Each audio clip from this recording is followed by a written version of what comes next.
Husband വാക്ക് കേട്ട് പരീക്ഷിച്ച ഒരു പരീക്ഷണമാണ് ഈ കാണുന്നത്.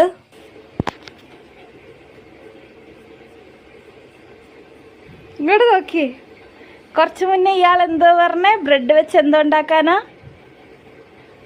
ബ്രെഡ് പൊടിച്ച് മുട്ടത്തോറിന്റെ കൂടെ മുട്ട ബുജ്ജി ഉണ്ടാക്കണം. ബ്രെഡ് പൊടിച്ചിട്ടിട്ട് മുട്ടയിട്ടോ? എന്നാ വാ ഉണ്ടാക്കാം. നിങ്ങളിപ്പോൾ കേട്ട ഈ റെസിപ്പിയാണ് വീഡിയോയുടെ ഫസ്റ്റ് കാണുന്ന ആ ഒരു ഫുഡ്. അപ്പം എന്തായാലും ഇത് പെട്ടെന്ന് ഉണ്ടാക്കാൻ പറ്റും. ഒരു പാനിലേക്ക് കുറച്ച് ബ്രെഡ്, ഒരു 3-4 ബ്രെഡ് ഒന്ന് പൊടിച്ചിട്ട് ഒന്ന് ആദ്യം റോസ്റ്റ് ചെയ്തെടുക്കുക. അതിന് ശേഷം എണ്ണ ചൂടാക്കി കുറച്ച് വെളുത്തുള്ളി ഇട്ട് ഒന്ന് മൂത്ത് വരുമ്പോഴത്തേക്കും അതിനകത്തേക്ക് ഒരു 1/4 സ്പൂണ് ക്രഷ് ചെയ്ത ചില്ലി ഫ്ലേക്സും പിന്നെ ഒരു 1/4 സ്പൂൺ മഞ്ഞൾപ്പൊടി, ആവശ്യത്തിനുള്ള ഉപ്പും കൂടി ഇടുക. നന്നായിട്ട് മിക്സ് ചെയ്ത് കൊടുക്കുക. അതിനകത്തേക്ക് ഒരു 3-4 മുട്ട പൊട്ടിച്ചൊഴിച്ച് കൊടുക്കുക. എന്നിട്ട് നന്നായി മിക്സാക്കി എടുക്കുക. മുട്ട തോരൻ പോലെ ആക്കുക.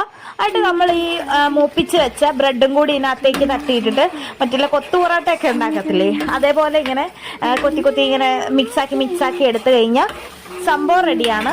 പക്ഷെ നല്ല അടിപൊളി ടേസ്റ്റ് ആണ് കേട്ടോ. ഇങ്ങനെ ഉണ്ടാക്കുമെന്നൊന്നും എനിക്ക് അറിഞ്ഞുകൂടാ. റെസിപ്പിനകത്ത് യൂട്യൂബിനകത്ത് ഉണ്ടോയെന്നൊന്നും എനിക്ക് അറിഞ്ഞുകൂടാ. ഇത് ഞാൻ ആദ്യമായിട്ടാണ് ഉണ്ടാക്കുന്നത്. ഇങ്ങനെ പറഞ്ഞ ഒരു ബേസിൽ ഞാൻ വെറുതെ ഒന്ന് പരീക്ഷിച്ച് നോക്കിയതാണ്. പക്ഷെ നല്ല അടിപൊളിയായിട്ടുണ്ട്. നല്ല അടിപൊളി ടേസ്റ്റ് വേണം.